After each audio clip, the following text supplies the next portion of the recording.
Hello everyone. आज मैं आपको बताने वाला हूँ। टॉपिक का नाम है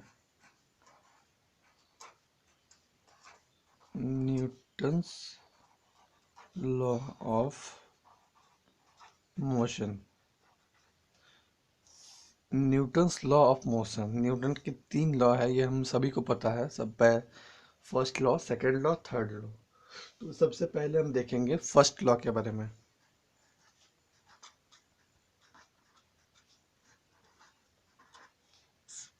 न्यूटन्स फर्स्ट लॉ क्या बोलता है? The body which is at rest will try to be at rest and the body which is at motion will try to be at motion until and unless a external force acts on it. तो आपका ये first law क्या बोलता है? First law, मान लीजिए ये एक बॉडी है, ये रेस्ट में है। तो ये रेस्ट में ही रहेगा कब तक? जब तक इस पे कोई एक बाहरी फोर्स एक्ट नहीं करेगा। मान लीजिए ये एक बॉडी है, ये कोई मोशन में है, मान लीजिए v वेलोसिटी से मूव कर रहा है।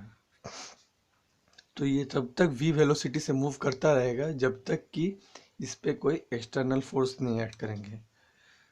जब जब हम लोग कोई एक बॉल को एक सरफेस पे फेंकते हैं, तो वो कुछ दूर जाके स्टॉप हो जाता है, उसका स्पीड जीरो हो जाता है। क्यों? ना उसमें एक एक्सटर्नल फोर्स, फ्रिक्शन फोर्स, जो सरफेस का रफनेस के कारण लगता है, वो एक्सटर्नल फोर्स लगता है। इसी के कारण इसका जाके वेलोसिटी जीरो हो जाता है। अगर इस बॉल पे कोई वेलोसिटी ना, कोई फोर्स ना लगे, फ्रिक्शन फोर्स ना लगे, तो कोई एक्सटर्नल फोर्स ना लगे, तो ये बॉल जो है, अगर हम ग्राउंड फ्लोर पे इसको रोल करते हैं, तो ये वी वेलोसिटी से ही मूव करता रहेगा। तो ये था आपका न्यूटन का फर्स्ट लॉ। अब देखिए न्यूटन का सेकंड लॉ।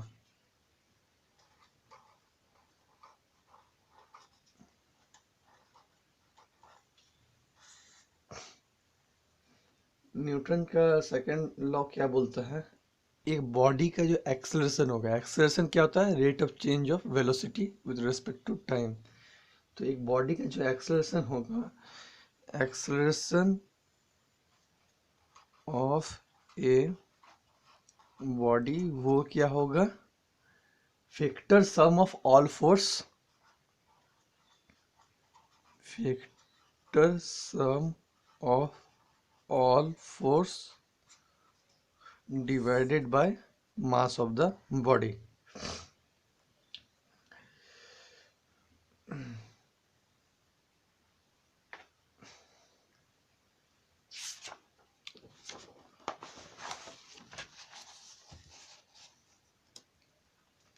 जैसे कि मान लीजिए ये एक बॉडी है, इसका मास है 1 kg।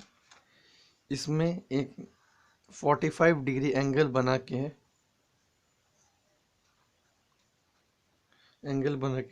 2 न्यूटन फोर्स लगाया जा रहा है। इस साइड से भी 45 डिग्री एंगल बना के 2 न्यूटन फोर्स एक्ट किया जा रहा है, और इस बॉडी को एक स्ट्रिंग से 10 न्यूटन से खींचा जा रहा है। तो अब ये इसका एक्सेलरेशन मुझे बताना है। तो सबसे पहले मैं क्या बोला हूँ, इस फोर्स एक्सेलरेशन निकालने के लिए vector sum of all forces निकालना पड़ेगा। तो हम वेक्टर सम में देख सकते हैं, ये 2 न्यूटन इस डायरेक्शन में ये 2 न्यूटन इस डायरेक्शन में लग रहा है, ये 2 न्यूटन इस डायरेक्शन में लग रहा है आपका। तो यहाँ 10 न्यूटन हम वेक्टर में लिखे हैं, ये इस डायरेक्शन में रख रहा है। इस वेक्टर को उठा के हम यहाँ रखते हैं, 2 न्यूटन। इस वेक्टर को हम उठा के यहाँ रखते हैं, 2 न्यूटन। अब जैसे हम लोग वेक्टर रिजॉल्व करते हैं, ये 2 न्यूटन को हम लोग एक्स कंपोनेंट, 2 न्यूटन जो 45 डिग्री एंगल बना के लग रहा है, इसको हम तोड़ेंगे 2 कंपोनेंट में, X component and Y component. ये हो गया आपका एक्स कंपोनेंट और ये वाई कंपोनेंट। ये 2 फोर्सेस को जब हम तोड़ेंगे तो कैसा मेरा दिखेगा? यहाँ 10 न्यूटन, ये साइड आपका टू न्यूटन रहेगा आपका, वर्टिकल साइड भी two newton, root two newton रहेगा। इस फोर्स को भी जब रिजर्व करेंगे एक्स कंपोनेंट और वाई कंपोनेंट में, तो वर्टिकल में √2 न्यूटन रहेगा और एक्स साइड में भी √2 न्यूटन रहेगा। तो आप देख सकते हैं √2 न्यूटन जो अपवर्ड लग रहा है और √2 न्यूटन जो डाउनवर्ड लग रहा है, ये दोनों आपस में कैंसिल कर देंगे। तो नेट फोर्स आपका कितना हुआ, ये मान लीजिए वाई एक्सिस है, ये एक्स एक्सिस है, तो नेट फोर्स क्या होगा, √2, ये √2 प्लस दिस √2 प्लस 10 न्यूटन। ये किस डायरेक्शन में है, अलोंग एक्स एक्सिस। तो आपका हो जाएगा 10 प्लस 2 √2 न्यूटन। तो एक्सेलरेशन आपका क्या हो जाएगा, net force divided by mass. Net force आपका आया है 2/√2 newton divided by 1 kg equal to 10 plus 2√2 metre पर second square along X axis. तो यह आपको समझ में आ गया कि किस तरह से हम लोग एक्सेलरेशन निकालते हैं।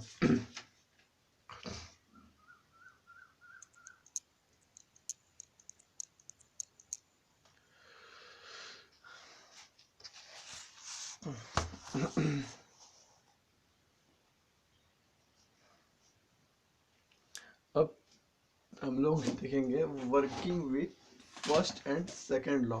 तो फर्स्ट लॉ ऑफ मोशन और सेकंड लॉ ऑफ मोशन से कैसे हम प्रैक्टिकल प्रॉब्लम में काम करेंगे। तो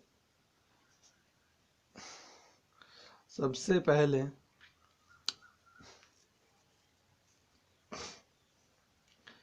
पहले हम लोग कोई भी इक्वेशन लिखे।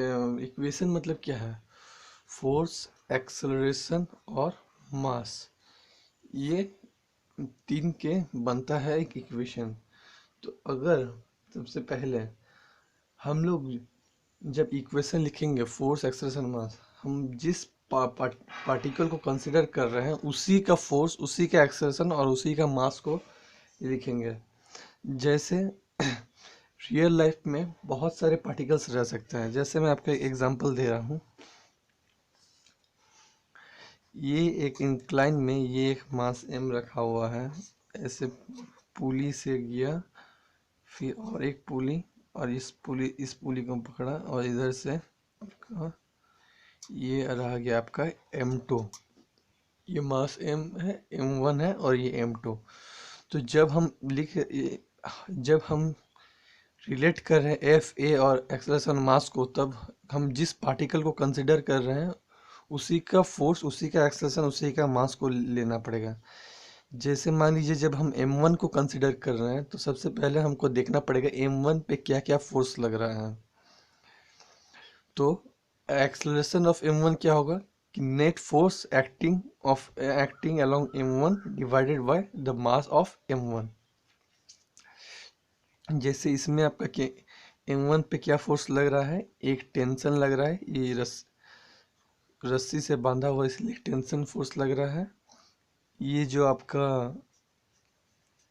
वेज है, ये इस बॉडी पे एक नॉर्मल फोर्स एक्ट करा रहा है, नॉर्मल फोर्स, और इसका एक वेट के कारण m1g लग रहा है। इसको हम लोग वेक्टर सम करके अगर हमको लिखना है कि एक्सेलरेशन ऑफ m1, तो हम लोग क्या लिखेंगे, नेट फोर्स m1 पे नेट फोर्स कितना लग रहा है divided by mass of m1 का मास।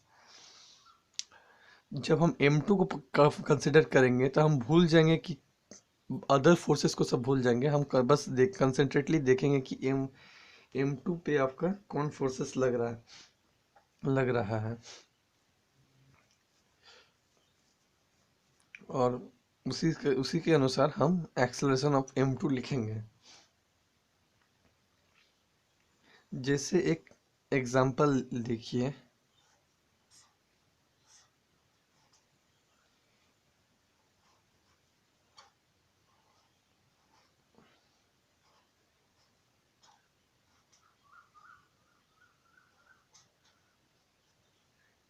एक लड़का एक ब्लॉक को लेके खड़ा है एक ग्राउंड पे।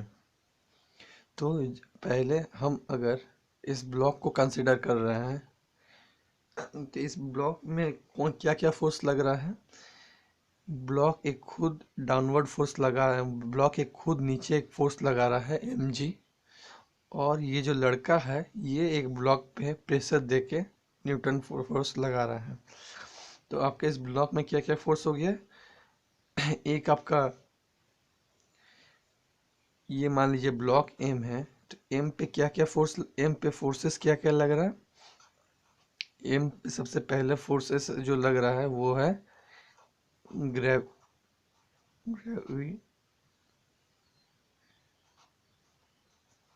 Gravitational force. ये अर्थ जो है ये मास को खींच रहा है, ये एक एक्सटर्नल फोर्स लग रहा है एम पे। और एक एक्सटर्नल फोर्स क्या लग रहा है खाली एम पे, वो है normal force. Normal force, normal force जो बॉय लगा रहा है। तो इस बॉडी एम पे दो फोर्सेस एक्सटर्नल फोर्सेस लग रहे हैं, एक ग्रेविटेशनल फोर्स और एक नॉर्मल फोर्स जो बॉय लगा रहा है। बॉय पे क्या फोर्सेस लग रहा है। बॉय पे बॉय पे एक ब्लॉक जो है नॉर्मल फोर्स लगा रहा है, नॉर्मल फोर्स बाय ब्लॉक। और आपका क्या फोर्सेस लग रहा है उस लड़के पे। लड़के को खुद एक ग्रेविटेशनल फोर्स से खींचा जा रहा है नीचे की ओर। तो ग्रेविटेशनल फोर्स लग रहा है। और इस लड़के पे एक्सटर्नल फोर्स क्या लग रहा है, और एक एक्सटर्नल फोर्स लग रहा है जो फ्लोर है ये एक लड़के पे जो कांटेक्ट है इसी के कारण एक नॉर्मल फोर्स लगा रहा है। तो नॉर्मल फोर्स बाय फ्लोर। अब देखिए ये जो फ्लोर है, फ्लोर पे क्या क्या फोर्स लग रहा है। फ्लोर पे फ्लोर पे सिंपल जो ये लड़का है, ये लड़का पैर से दबा रहा है इस फ्लोर को, तो ये एक नॉर्मल फोर्स लगा रहा है इस फ्लोर पे। तो सिंपल इसमें होगा normal force bye boy, boy on floor. तो इस तरह से जब हम कोई भी इक्वेशन लिखेंगे, किसी का भी फोर्स एक्सेलरेशन और मास को रिलेट करेंगे, सबसे पहले हम देखेंगे कि कौन पार्टिकल को कंसीडर कर रहे हैं। देख रहे हैं आप तीनों केस में अलग अलग फोर्सेस लग रहा है। तो हम जब जिस चीज़ का इक्वेशन लिखेंगे हम खाली उस पे कंसंट्रेट करेंगे कि उस पार्टिकल पे क्या क्या फोर्सेस लग रहा है। उसके बाद वो फोर्सेस का हम वेक्टर सम करेंगे। जो नेट फोर्स आपका रहा, जो रिजल्टेंट वेक्टर रहा, उसको उसका मास से डिवाइड कर देंगे तो एक्सेलरेशन हमको मिल जाएगा उस पार्टिकल का। जब हम बॉय का इक्वेशन लिखेंगे तो पहले कंसीडर करेंगे कि बॉय पे कौन कौन फोर्सेस लग रहा है डिवाइडेड बाय उसका मास।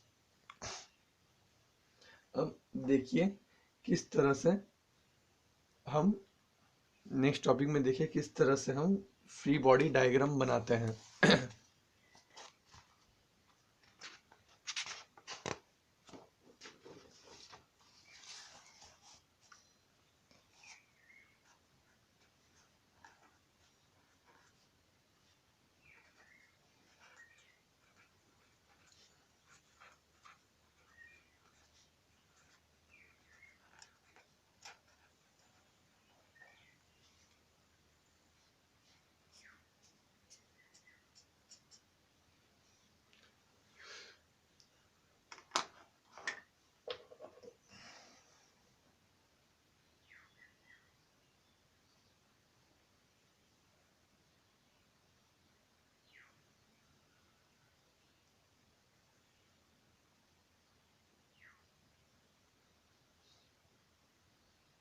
सबसे पहले हम फ्री बॉडी डायग्राम में कंसीडर करते हैं जिस पार्टिकल को हम कंसीडर कर रहे हैं। पहला रूल क्या है फ्री बॉडी डायग्राम बनने, जिस पार्टिकल को हम कंसीडर कर रहे हैं उसको एक पॉइंट साइज माने।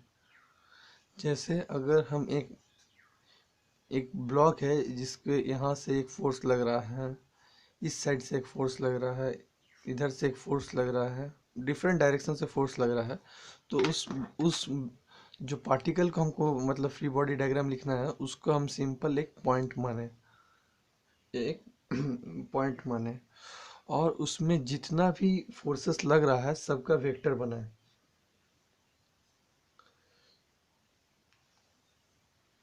जितने फोर्सेस लग रहा है उस फोर्सेस को वेक्टर डायग्राम से हम वेक्टर डायग्राम बनाए। फोर्सेस जो लगेंगे वो आइदर आपके लीनियर हो सकते हैं या फिर कोप्लेनर भी हो सकते हैं। जैसे एक बॉडी फ्लोर पे रखा हुआ है, इसको एक स्ट्रिंग से इधर मान लीजिए F1 फोर्सेस से खींचा जा रहा है। एक एक लड़का इस ब्लॉक को धक्का दे रहा है F2 फोर्सेस से, और इस साइड से आपका फ्रिक्शन फोर्स लग रहा है। फ्रिक्शन फोर्स जो होता है, जो घर्षण के कारण होता है, वो हमेशा अपोजिट टू द मोशन रहता है। तो इस केस में जब हम फ्री बॉडी डायग्राम बनाने जाएंगे इस ब्लॉक का, तो पहले हम ब्लॉक को एक पॉइंट कंसीडर करेंगे।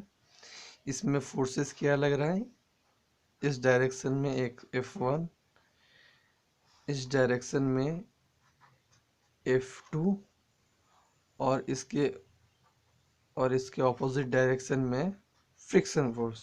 तो ये जो आपका वेक्टर डायग्राम है ये आपका लीनियर वेक्टर डायग्राम है। मतलब एक ही लाइन में फोर्सेस सब लग रहे हैं, लेकिन मतलब फोर्सेस कोप्लेनर भी हो सकते हैं। कोप्लेन एक केस कंसिडर कीजिए, एक इस तरह से वॉल है, एक बॉडी को हम यहाँ से स्ट्रिंग से अटैच कर दिए और इस साइड स्ट्रिंग से अटैच कर दिए। तो इसमें ये स्ट्रिंग इसको इस डायरेक्शन में खींच रहा है और ये स्ट्रिंग इस बॉडी को इस डायरेक्शन में खींच रहा है। मान लीजिए ये आपका है T1, ये है आपका T2, और एक इसमें क्या फोर्सेस लग रहा है आपका, ये बॉडी का ग्रेविटेशनल फोर्सेस लग रहा है mg। इसका जब हम फ्री बॉडी डायग्राम बनेंगे इस ब्लॉक को हम एक पॉइंट साइज कंसिडर करेंगे। इसमें मान लीजिए ये सर्टेन एंगल है 45 डिग्री, तो इसमें आपका T2 लिखेंगे वेक्टर डायग्राम में 45 डिग्री। इस साइड T1 आपका एक्ट कर रहा है और नीचे डायरेक्शन में आपका mg। इधर हम देख सक रहे हैं ये जो फोर्सेस है ये एक प्लेन में लाई कर रहा है, ना कि एक सिंगल लाइन में। तीसरा जो रूल है वो आपका है कि हम जब भी लिख रहे हैं तो एक हमको एक्सिस चूज करना रहता है। वो एक्सिस चाहे तो हम किसी भी डायरेक्शन में चूज कर सकते हैं। पहले हम एक्सिस को मान लीजिए ये केस में ही मैं एक्सिस चूज कर सकता हूँ, ये वाई एक्सिस और ये एक्स एक्सिस, या फिर मैं चूज कर सकता हूँ ये 45 डिग्री पे ये एक्स एक्सिस, ये वाई एक्सिस। मैं ये दोनों में से कोई भी एक्सिस चूज कर सकता हूँ। और क्वेश्चन कि मैं कौन एक्सिस चूज करूँगा, मैं वही एक्सिस चूज करूँगा जिसके एक्सिस के अलोंग आपका मैक्स नंबर ऑफ एक्सिस के अलोंग आपका ज़्यादा मोर नंबर ऑफ फोर्सेस आ जाए। जैसे ये एक्सिस अगर हम चूज करते हैं तो इसके अलोंग T1 और mg आ जा रहा है, लेकिन अगर हम ये सेकंड वाला एक्सिस कोऑर्डिनेट चूज करते हैं तो इसमें खाली T2 इस एक्स एक्सिस के अलोंग आ रहा है, बाकी ये दो फोर्स मतलब एक्स वाई दोनों में एक्स एक्स और वाई प्लेन में आ रहा है। और इसमें क्या है, T1 और mg एक्स और वाई लाइन में आ रहा है, तो इसीलिए मुझे इस एक्सिस को चूज करना ज़्यादा सुटेबल रहेगा। लेकिन मैं दोनों एक्सिस को चूज करके मैं कोई भी प्रॉब्लम सॉल्व कर सकता हूँ।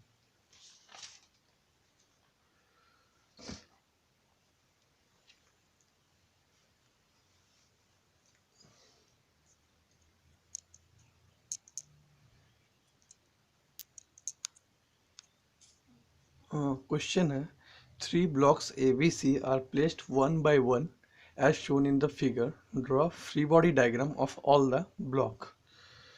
ये तीन ये तीन ब्लॉक जो है ये एक के ऊपर एक रख दिया गया है, ये तीनों का फ्री बॉडी डायग्राम बनाना है।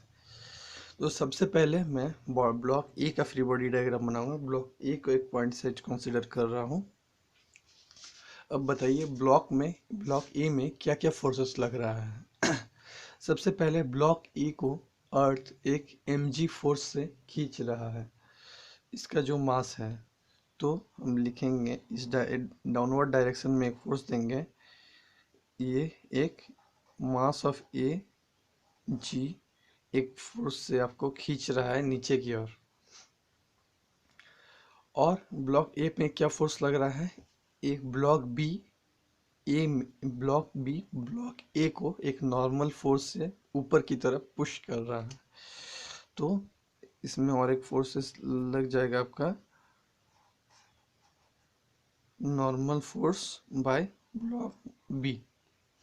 ये था आपका free body diagram of A. अब हम देखेंगे बी का फ्री बॉडी डायग्राम।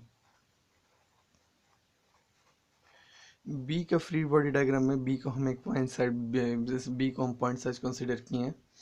बी को भी अर्थ एक इसका मास इंटू जी के फोर्स से डाउनवर्ड डायरेक्शन में खींच रहा है। तो हम उसको लिखते हैं मास ऑफ बी इंटू जी, ये फोर्स से आपको खींच रहा है। और ए जो है बी के ऊपर, ए बी को ऊपर से पुश कर रहा है एक नॉर्मल फोर्स से। तो ए बी को इस डायरेक्शन में एक नॉर्मल फोर्स एक्सर्टेड बाय ए इस फोर्स से पुश कर रहा है। सी भी बी को ऊपर की तरफ एक नॉर्मल फोर्स से पुश कर रहा है।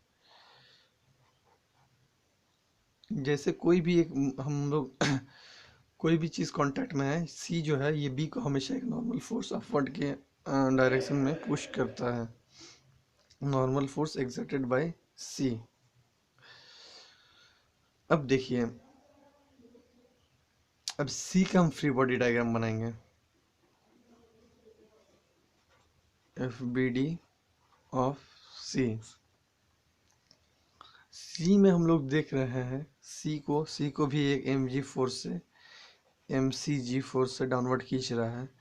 सी खाली बी का कांटेक्ट में है, इसीलिए बी का कांटेक्ट में है और फ्लोर का कांटेक्ट में, इसीलिए इसमें बी एक नॉर्मल फोर्स लगा रहा है सी पे। ये बी जो है ये एक normal force exerted by B on C, इसको बी हम से रिप्रेजेंट कर रहे हैं। ये फोर्स लगा रहा है बी सी पे डाउनवर्ड डायरेक्शन में। ये फ्लोर जो है ये सी को अपवर्ड डायरेक्शन में पुश कर रहा है। अगर ये फ्लोर नहीं रहता और पुश नहीं करता तो ये तीनों तो फॉल हो जाते नीचे, लेकिन फ्लोर है इसीलिए ये लोग स्टेबल है। तो फ्लोर एक सी पे नॉर्मल फोर्स एक्सर्ट कर रहा है, normal force exerted by the floor. तो इस तरह से हम देखें कि ये तीनों बॉडी का हम लोग किस तरह से फ्री बॉडी डायग्राम बना रहे हैं। अब आ जाइए नेक्स्ट क्वेश्चन पे। क्वेश्चन है, एक दीवार है, उसमें एक रस्सी से एक स्ट्रिंग से बॉल को लटका दिया गया है। उसको एक जब इसको एक फोर्स से इधर खींचा जा रहा है जिसका है F, और ये रस्सी में मान लीजिए तनाव जो है, जो टेंशन है वो T है। और इसका दिया है, हम क्वेश्चन में दिया क्या है, ये जो वेट है वो है 10 न्यूटन। ये गिवन है आपका। तो और एंगल भी गिवन है 45 डिग्री। तो आपको ये टेंशन और F का आपको फ्री बॉडी आपका वैल्यू निकालना है। तो सबसे पहले हम क्या बोलें, इसका फ्री बॉडी डायग्राम बनाएंगे। इसको एक पॉइंट साइड कंसिडर किए, इसमें इस डायरेक्शन में 10 न्यूटन हम इंडिकेट किए, इधर F इंडिकेट किए और इधर T इंडिकेट किए। अब देखिए, हम एक्सिस को दो तरह से ले सकते हैं, या फिर इस X axis Y X axis Y axis, या फिर हम लोग ले सकते हैं इसको एक्स एक्सिस ले लिए, इसको वाई एक्सिस ले लिए। अब देखिए, इसको अगर एक्स एक्सिस, इसको अगर वाई एक्सिस लेते हैं तो मेरा दो फोर्सेस ये एकदम अलोंग द एक्सिस आ जा रहा है। एक फोर्सेस जो एक्स वाई प्लेन में रह रहा है। लेकिन अगर हम लोग इस कोऑर्डिनेट को कंसीडर करें, इसको एक्स एक्सिस माने, इसको हम लोग अगर एक्स एक्सिस माने, इसको अगर हम लोग वाई एक्सिस माने, तो हम लोग का बस जो टेंशन फोर्स है वही अलोंग वाई एक्सिस आ रहा है, और बाकी जो दो फोर्सेस आएगा एफ और 10 न्यूटन, ये एक्स वाई प्लेन पे आएगा। तो हम देख रहे हैं कि अगर हम लोग इसको कोऑर्डिनेट माने तो मेरा मोर number of forces along X axis और वाई एक्सिस फॉल कर रहा है, तो इसको हम लोग कंसिडर करेंगे। तो हम लोग एक्सिस किसको कंसिडर किए, इसको वाई एक्सिस कंसिडर किए और इसको एक्स एक्सिस कंसिडर किए हैं। ये 45 डिग्री। अब जो है हमको जो एक्स वाई प्लेन में है उसको ब्रेक करना रहेगा। तो इसमें एक्स वाई प्लेन में क्या है, टेंशन है। तो टेंशन का हम लोग जब ब्रेक करेंगे, इसका एक एक्स कंपोनेंट निकलेगा, इस टेंशन का एक वाई कंपोनेंट निकलेगा। टेंशन का एक्स कंपोनेंट हो जाएगा आपका टी साइन 45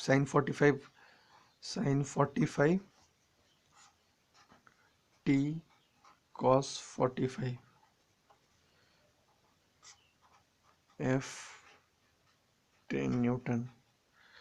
टी साइन 45 हो जाएगा आपका टी बाई रूट 2, ये आपका हो जाएगा टी कॉस 45 भी हो जाएगा टी बाई रूट 2, इधर एफ और इधर आपका 10 न्यूटन। ये इस फोटो से, इस पिक्चर से इसको किए। तो अब जाए क्योंकि बॉडी हिल नहीं रहा है, ये बॉडी इस फोर्स को लगाने के बाद ये टेंशन इस बॉडी रेस्ट में है, ये बॉडी रेस्ट में है, इसीलिए मीन्स नेट फोर्स जीरो, मतलब net force along X axis is zero and net force along Y axis is zero. तभी ना कोई बॉडी मूव नहीं करता है। अगर न्यूटन्स फर्स्ट लॉ क्या बोलता है कि a body will at rest if no external forces is acting along it. तो ये बॉडी अगर रेस्ट में है तो मतलब sum of all forces zero, हर फोर्सेस मतलब सब फोर्सेस का सम जीरो है। तो इसको हम लोग इस तरह से भी कह सकते हैं कि sum of forces along X axis is zero, sum of forces along Y axis is zero. तो अगर हम लोग करते हैं sum of forces along X axis is zero, तो हमको क्या मिलता है, मतलब ये फोर्स जो है और ये टी रूट 2 ये दोनों इक्वल मैग्नीट्यूड में होगा, तभी forces along X axis zero होगा। टी रूट 2 और ये 10 न्यूटन, अगर ये दोनों का मैग्नीट्यूड सेम हो जाए तभी आपका sum of all forces along Y axis zero होगा। सो हम लिख सकते हैं sum of all forces along Y axis is equal to zero. इससे हम लोग लिख सकते हैं T by root 2 equal to 10। तो आपका टेंशन कितना आ जा रहा है, 10 रूट 2 टेंशन हमको मिल गया। अब हम लोग लिखते हैं sum of all forces along X axis is zero. तो इस सम अगर एक्स एक्सिस के along sum force all forces zero हो तो इस डायरेक्शन में जो फोर्स लग रहा है एक towards positive X direction will equal to the sum of all forces acting along negative direction, तभी sum of all forces along X axis से जीरो होगा। तो आपका sum of along all forces zero होगा, तो हम इसका होगा फोर्स इक्वल टू T/√2। आपका टेंशन कितना मिला है आपको, टेंशन यहाँ से हम लिख देते हैं 10√2/√2, √2 कट गया तो फोर्स आपका आ गया 10 न्यूटन। तो इस तरह से हम आपका टेंशन निकाल लिए 10√2 और फोर्स निकाल लिए 10। Thank you.